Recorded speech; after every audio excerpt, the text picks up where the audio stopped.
ನಮಸ್ಕಾರ. ಎನ್ಆರ್ಪುರ ಸುದ್ದಿ ಸಮಾಚಾರಕ್ಕೆ ಸ್ವಾಗತ. ಇಂದು ಭಾನುವಾರ. ಓದುತ್ತಿರುವವರು ನಂದಿನಿ ಆಲಂದೂರು. ಸುದ್ದಿಗಳ ವಿವರ. ಕರ್ನಾಟಕ ನವೀಕರಿಸಬಹುದಾದ ಇಂಧನ ಅಭಿವೃದ್ಧಿ ನಿಗಮವು 2024-25ನೇ ಸಾಲಿನಲ್ಲಿ 421.88 ಕೋಟಿ ವಹಿವಾಟು ನಡೆಸಿ ತೆರಿಗೆ ಕಟ್ಟಿದ ನಂತರ 257.25 ಕೋಟಿ ರೂಪಾಯಿ ಲಾಭ ಗಳಿಸಿದೆ ಎಂದು ಕೆಆರ್ಡಿಎಲ್ ಅಧ್ಯಕ್ಷ ಹಾಗೂ ಶಾಸಕ ಟಿಡಿ ರಾಜೇಗೌಡ ಮಾಹಿತಿ ನೀಡಿದರು. ಅವರು ಶುಕ್ರವಾರ ಪ್ರವಾಸಿ ಮಂದಿರದಲ್ಲಿ ಸುದ್ದಿಗಾರರೊಂದಿಗೆ ಮಾತನಾಡಿ, ಈ ಲಾಭಾಂಶದಲ್ಲಿ ಸರ್ಕಾರಕ್ಕೆ ಡಿವಿಡೆಂಡ್ 77.17 ಕೋಟಿ ರೂಪಾಯಿಯನ್ನು ಗುರುವಾರ ಮುಖ್ಯಮಂತ್ರಿ ಸಿದ್ದರಾಮಯ್ಯ ಅವರಿಗೆ ನೀಡಲಾಗಿದೆ. ಅಲ್ಲದೆ ಮುಖ್ಯಮಂತ್ರಿಗಳ ಪರಿಹಾರ ನಿಧಿಗೆ 5 ಕೋಟಿ ರೂಪಾಯಿ ನೀಡಿದ್ದೇವೆ. ಕಳೆದ ವರ್ಷಕ್ಕಿಂತ ಈ ವರ್ಷ 2ರಷ್ಟು ಲಾಭವಾಗಿದೆ. ನಾನು ಕೆಆರ್ಡಿಎಲ್ ಅಧ್ಯಕ್ಷನಾಗಿ 2 ವರ್ಷ ಪೂರೈಸಿದ್ದು, ನನಗೆ ನೀಡಿದ ಜವಾಬ್ದಾರಿಯನ್ನು ಸಮರ್ಪಕವಾಗಿ ನಿರ್ವಹಿಸಿದ್ದೇನೆ. ಕಳೆದ ವರ್ಷ ಸೋಲಾರ್ ಉತ್ಪಾದನೆಯ ಕಾರ್ಯನಿರ್ವಹಣೆಯಲ್ಲಿ ದೇಶದಲ್ಲೇ ಪ್ರಥಮ ಸ್ಥಾನ ಪಡೆಯಲಾಗಿತ್ತು.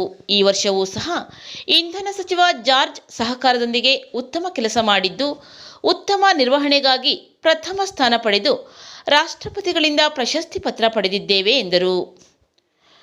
ಕೇಂದ್ರ ಸರ್ಕಾರದ 30% ಸಹಾಯಧನ, ರಾಜ್ಯ ಸರ್ಕಾರದ 50% ಸಹಾಯಧನ ಸೇರಿ 80% ಸಹಾಯಧನದೊಂದಿಗೆ 40,000 ಜನರಿಗೆ ಸೋಲಾರ್ ಪಂಪ್ ಸೆಟ್ ನೀಡುವ ಯೋಜನೆ ಪ್ರಾರಂಭವಾಗಿದೆ.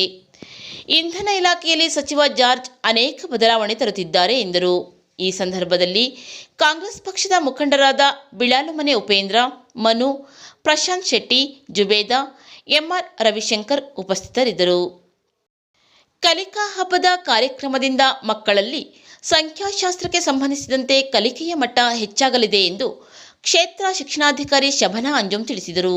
ಅವರು ಶನಿವಾರ ಪಟ್ಟಣದ ಸೇಂಟ್ ಜಾರ್ಜ್ ಸಿರಿಯಾನ್ ಕೆಥೋಡ್ರಲ್ ಚರ್ಚ್ನಲ್ಲಿ ನಗರ ಕ್ಲಸ್ಟರ್ ವ್ಯಾಪ್ತಿಯ ಎಫ್ಎಲ್ಎನ್ ಕಲಿಕಾ ಹಬ್ಬ ಉದ್ಘಾಟಿಸಿ ಮಾತನಾಡಿದರು. ಕಲಿಕಾ ಹಬ್ಬದಲ್ಲಿ ಮಕ್ಕಳಿಗೆ ಸ್ಪರ್ಧೆ ಏರ್ಪಡಿಸಲಾಗುವುದು. ಮಕ್ಕಳ ಬುನಾದಿ ಸಾಕ್ಷರಕ್ಕೆ ಸಂಬಂಧಿಸಿದಂತೆ ಕಲಿಕೆಯ ಮಟ್ಟವನ್ನು ಸ್ಪರ್ಧೆಗಳ ಮೂಲಕ ಗುರುತಿಸಲಾಗುತ್ತದೆ. ಕಳೆದ 4 ವರ್ಷದಿಂದ ರಾಜ್ಯಾದ್ಯಂತ ಕಲಿಕಾ ಹಬ್ಬ ನಡೆಯುತ್ತಿದೆ ಎಂದರು.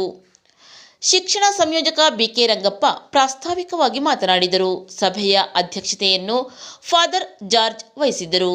ಸಭೆಯಲ್ಲಿ ಪ್ರಾಥಮಿಕ ಶಾಲಾ ಶಿಕ್ಷಕರ ಸಂಘದ ಕಾರ್ಯದರ್ಶಿ ಭೋಗೇಶಪ್ಪ, ಶಿಕ್ಷಣ ಇಲಾಖೆಯ ಬಿಐಇಆರ್ಟಿ ತಿಮ್ಮೇಶ್, ಸೇಂಟ್ ಜಾರ್ಜ್ ಶಾಲೆಯ ಮುಖ್ಯ ಶಿಕ್ಷಕ ಎಜೆ ಆನಿ, ಪ್ರಾಥಮಿಕ ಶಾಲಾ ಶಿಕ್ಷಕರ ಸಂಘದ ನಿರ್ದೇಶಕ ಎಚ್ ಮಂಜಪ್ಪ, ಸಿಆರ್ ಅನಂತಪ್ಪ ಹಾಗೂ ವಿವಿಧ ಕ್ಲಸ್ಟರ್ ವ್ಯಾಪ್ತಿಯ ಸಿಆರ್ಪಿಗಳು ಉಪಸ್ಥಿತರಿದ್ದರು. ಕೆಪಿಎಸ್ಸಿ ಶಾಲಾ ಶಿಕ್ಷಕ ಶ್ರೀನಿವಾಸ್ ಕಾರ್ಯಕ್ರಮ ನಿರೂಪಿಸಿದರು. ಭೋಗೇಶ್ ಸ್ವಾಗತಿಸಿದರು.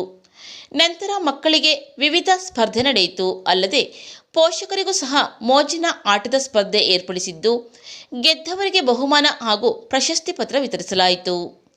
ಸೀಮಂತ ಕಾರ್ಯಕ್ರಮವು ಕೇಂದ್ರ ಸರ್ಕಾರದ ಯೋಜನೆಯಾಗಿದ್ದು, ಅಂಗನವಾಡಿಗಳಲ್ಲಿ ಪ್ರತಿ ತಿಂಗಳ ಮೊದಲನೇ ಶುಕ್ರವಾರ ಹಾಗೂ 3ನೇ ಶುಕ್ರವಾರ ಸೀಮಂತ ಕಾರ್ಯಕ್ರಮ ಹಮ್ಮಿಕೊಳ್ಳಲಾಗುತ್ತದೆ ಎಂದು ಮಹಿಳಾ ಮತ್ತು ಮಕ್ಕಳ ಅಭಿವೃದ್ಧಿ ಇಲಾಖೆಯ ನರಸಿಂಹರಾಜಪುರ ವಲಯ ಮೇಲ್ವಿಚಾರಕಿ ಕೆ ಸಾವಿತ್ರಮ್ಮ ತಿಳಿಸಿದರು.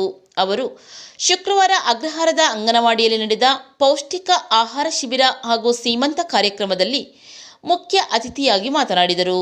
ಬಡವರ ಮನೆಗಳಲ್ಲಿ ಸೀಮಂತ ಕಾರ್ಯಕ್ರಮ ನಡೆಸುವುದಿಲ್ಲ. ಆದ್ದರಿಂದ ಕೇಂದ್ರ ಸರ್ಕಾರದ ಯೋಜನೆಯಿಂದ ನಮ್ಮ ಇಲಾಖೆಯ ಮೂಲಕ ಎಲ್ಲ ಅಂಗನವಾಡಿಗಳಲ್ಲೂ ಸೀಮಂತ ಕಾರ್ಯಕ್ರಮ ಅನ್ನಪ್ರಾಶನ ನಡೆಸಲಾಗುತ್ತದೆ. ತಾಲೂಕಿನಲ್ಲಿ ಒಟ್ಟು 137 ಅಂಗನವಾಡಿಗಳಿವೆ. ತಾಲೂಕಿನ ಅಂಗನವಾಡಿಗಳಿಗೆ ವಿತರಿಸಲು 58 ಟಿವಿಗಳು ಬಂದಿದ್ದು, ಇದರಲ್ಲಿ ನರಸಿಂಹರಾಜಪುರ ವಲಯದ 5 ಅಂಗನವಾಡಿಗಳಿಗೆ ಟಿವಿಗಳನ್ನು ವಿತರಿಸಲಾಗಿದೆ. ಉಳಿದ ಅಂಗನವಾಡಿಗಳಿಗೆ ಮುಂದೆ ವಿತರಿಸಲಾಗುತ್ತದೆ ಎಂದು ಹೇಳಿದರು. ಇದೇ ಸಂದರ್ಭದಲ್ಲಿ ಗರ್ಭಿಣಿ ಸ್ತ್ರೀಯರಾದ ಸೀಮಾ ಚೇತನ್ ಅವರಿಗೆ ಸೀಮಂತ ಕಾರ್ಯಕ್ರಮ ನಡೆಸಲಾಯಿತು. ಆರತಿ ಎತ್ತಿ ಬಾಗಿಣ ನೀಡಲಾಯಿತು. ಅತಿಥಿಗಳಾಗಿ ಹಿರಿಯರಾದ ಮಂಜುಳಮ್ಮ, ಬಾಲವಿಕಾಸ ಸಮಿತಿ ಅಧ್ಯಕ್ಷೆ ಪಲ್ಲವಿ, ಅಂಗನವಾಡಿ ಕಾರ್ಯಕರ್ತೆ ಶೈಲಾ, ಸಹಾಯಕಿ ಶಕುಂತಳಾ ಉಪಸ್ಥಿತರಿದ್ದರು. ಶೈಲಾ ಕಾರ್ಯಕ್ರಮದಲ್ಲಿ ಸ್ವಾಗತಿಸಿದರು. ಅನುಪಮ ವಂದಿಸಿದರು. ಮಕ್ಕಳು ಮತ್ತು ಪೋಷಕರು ಭಾಗವಹಿಸಿದ್ದರು. ಕುಂಕುಮ ಹಚ್ಚೋಣ, ವಿಳ್ಯದೆಲೆ ಅಡಕೆಯ ಹಿಡಿಸೋಣ, ವಿಳ್ಯದೆಲೆ ಅಡಕೆಯ ಹಿಡಿಸೋಣ, ಮಡಿಲಿಗೆ ಬಟ್ಟೆಯ ಇಟ್ಟೋಣ, ಹಣ್ಣು ಕಾಯಿ ತೊಡಿಸೋಣ, ಮುಡಿಗೆ ಹೂವನ್ನು ಮುಡಿಸೋಣ, ಮುಡಿಗೆ ಹೂವನ್ನು ಮುಡಿಸೋಣ, ಒಳ್ಳೆಯ ಆಶೀರ್ವಾದ ಮಾಡೋಣ, ಮಡಿಲ ದುಂಬಿರಿ ಬಾಲಕಿಗೆ. ನರಸಿಂಹರಾಜಪುರ ಪಟ್ಟಣದ ಪಂಪ್ ಹೌಸ್ ಬಳಿ ಇರುವ ಶ್ರೀ ಅಯ್ಯಪ್ಪ ಸ್ವಾಮಿ ದೇವಸ್ಥಾನದಲ್ಲಿ ಶನಿವಾರ ಬೆಳಿಗ್ಗೆ ಅಯ್ಯಪ್ಪ ಸ್ವಾಮಿ ಮಾಲಾಧಾರಿಗಳ ಇರುಮುಡಿ ಕಾರ್ಯಕ್ರಮ ನಡೆಯಿತು. ಬೆಳಿಗ್ಗೆ ಅಯ್ಯಪ್ಪ ಸ್ವಾಮಿಗೆ ಗುರುಸ್ವಾಮಿ ಲೋಕೇಶ್ ಸ್ವಾಮಿ ಅವರಿಂದ ವಿಶೇಷ ಪೂಜೆ ನಡೆಯಿತು. ನಂತರ ಅಯ್ಯಪ್ಪ ಸ್ವಾಮಿ ಮಾಲಾಧಾರಿಗಳ ಕುಟುಂಬದ ಸದಸ್ಯರು ಹಾಗೂ ನೂರಾರು ಭಕ್ತಾದಿಗಳು ದೇವಸ್ಥಾನಕ್ಕೆ ಆಗಮಿಸಿ ತೆಂಗಿನಕಾಯಿಗೆ ತುಪ್ಪ ತುಂಬಿಸಿ ಇರುಮುಡಿಗೆ ಅಕ್ಕಿ ಹಾಕಿ ಕಾಣಿಕೆಯನ್ನು ಸಲ್ಲಿಸಿದರು. ನಂತರ ಎಲ್ಲ ಭಕ್ತಾದಿಗಳಿಗೂ ಅನ್ನ ಸಂತರ್ಪಣಾ ಕಾರ್ಯಕ್ರಮ ನಡೆಯಿತು. ಸಂಜೆ ಅಯ್ಯಪ್ಪ ಸ್ವಾಮಿ ಮಾಲಾಧಾರಿಗಳು ಶಬರಿಮಲೆ ಯಾತ್ರೆ ಕೈಗೊಂಡರು. ಶ್ರೀ ಸ್ವಾಮಿಯೇ, ಶ್ರೀ ಸ್ವಾಮಿಯೇ, ಸ್ವಾಮಿ ಅಯ್ಯಪ್ಪದಿಂದ ತಟೋಂ ತೋಂ, ಅಯ್ಯಪ್ಪದಿಂದ ತಟೋಂ ತೋಂ, ಅಯ್ಯಪ್ಪ ಅಯ್ಯಪ್ಪ ಅಯ್ಯಪ್ಪ.